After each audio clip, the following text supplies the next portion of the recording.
اپنا سامان, اپنی چارپائی, اپنی الماری, اپنے کپڑے, تو ان کے دل پر کیا گزرتی ہوگی. یہ اللہ کا احسان ہے کہ ہمارے یہاں کورونا آیا, چکن گنیا آیا, ڈینگو آیا, ہمارے یہاں پہ آسمانوں سے پانی آیا, زمین سے پانی آیا, کبھی سورت میں زلزلہ آیا, کبھی بھوکم آیا, لیکن وہ مولا اللہ کا کرم ہے, کوئی رات اس نے ہم کو بھوکا نہیں سلایا, کبھی اس نے ہم کو پیاسا نہیں کر پایا, کبھی ہمارے بدن سے کپڑے نہیں چھینے. اس لیے ہم کو بہت شکر کرنا چاہیے.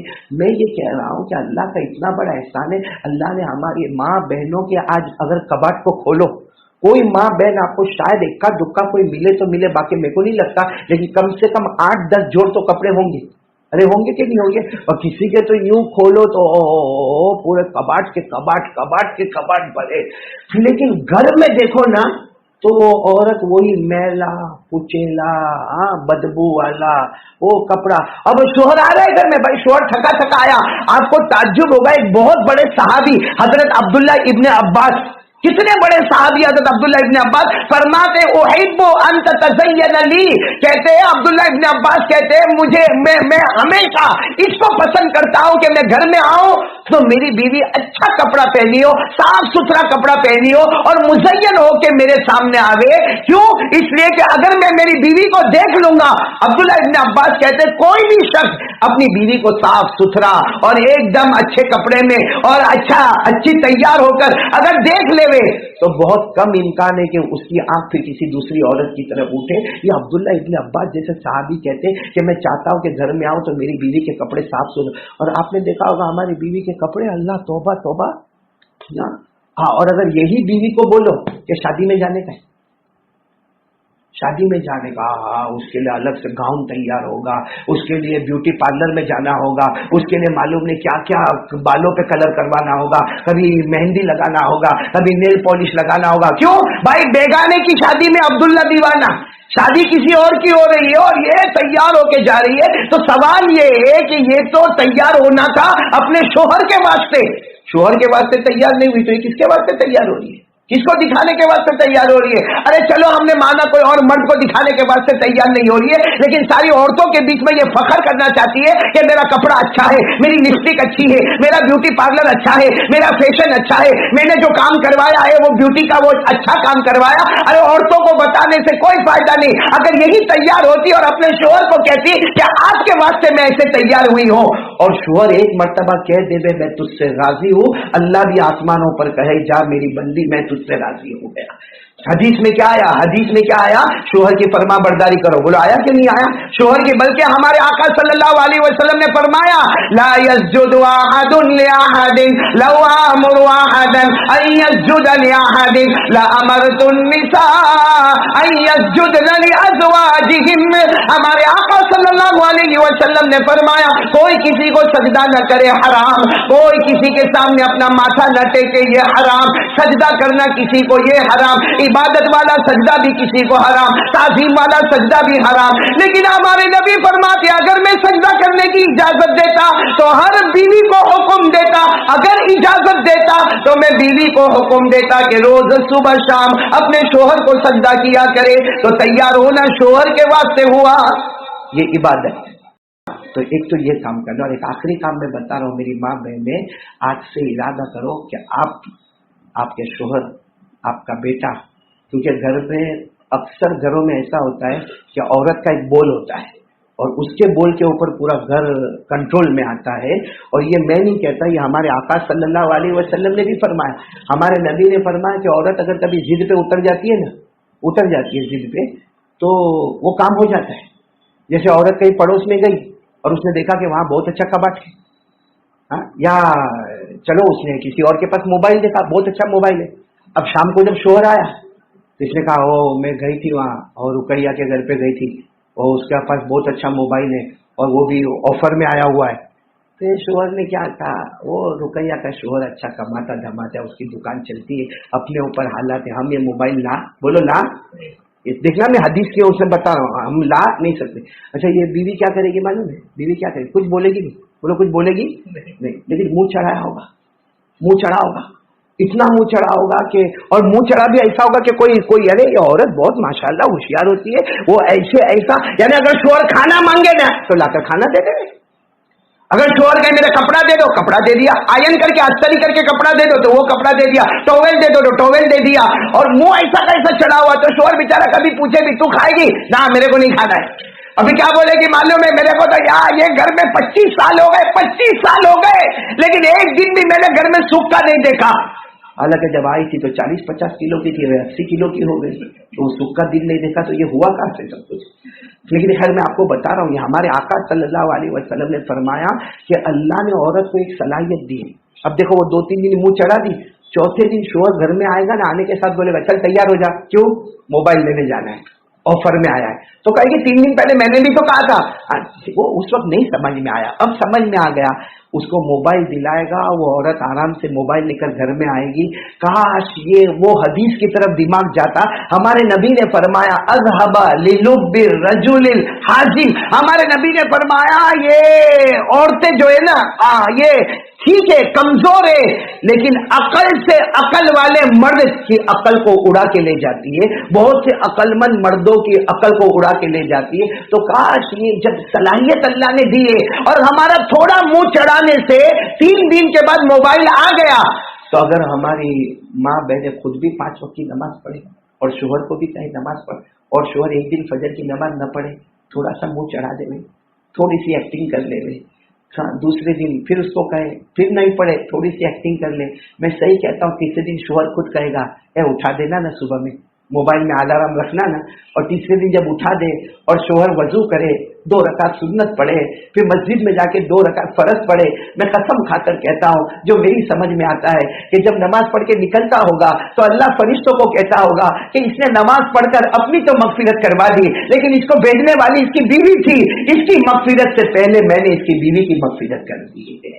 تو میری ماں بہنیں، یہ سارے گھر کے جھگڑے، دیکھو میں بتا رہا ہوں، سارے گھر کے جھگڑے ختم ہوئے، اس کے لیے ہمارے نبی نے فرمایا، بولو 5 وقت کی نماز، روزی میں برکت ہوئے، ہمارا شوہر کا کاروبار دھوم دھام سے چلے، اس کے لیے کیا کرنے کا؟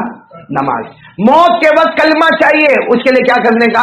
نماز۔ جنت میں جنت الفردوس چاہیے تو کیا کرنے کا؟ نماز۔ یہ 4 باتیں ہمیشہ یاد رکھنا جو حدیث پاک میں ہمارے نبی نے فرمایا۔ ہمارے آقا محمد الرسول اللہ صلی اللہ علیہ وسلم نے فرمایا اگر روزی میں برکت چاہتے ہو تو کیا کرنا؟ 5 وقت کی نماز پڑھنا۔ نمبر 2، گھر کے جھگڑے کو ختم کر کے محبت میں لانا تو 5 وقت کی نماز پڑھنا۔ ہمارے نبی فرماتے موت کے وقت کلمہ چاہتے ہو تو 5 وقت کی نماز پڑھنا، اور آخر میں ہمارے نبی نے فرمایا جنت الفردوس میں داخلہ چاہتے ہو تو بولو 5 وقت کی نماز پڑھنا۔ اس سے میری ماں بہنیں جو شروع سے لے کر اب تک بات کہی، اس میں بنیادی بات پہلی والی لا الہ الا اللہ، اور آخری والی 5 وقت نماز کی فکر کرنا۔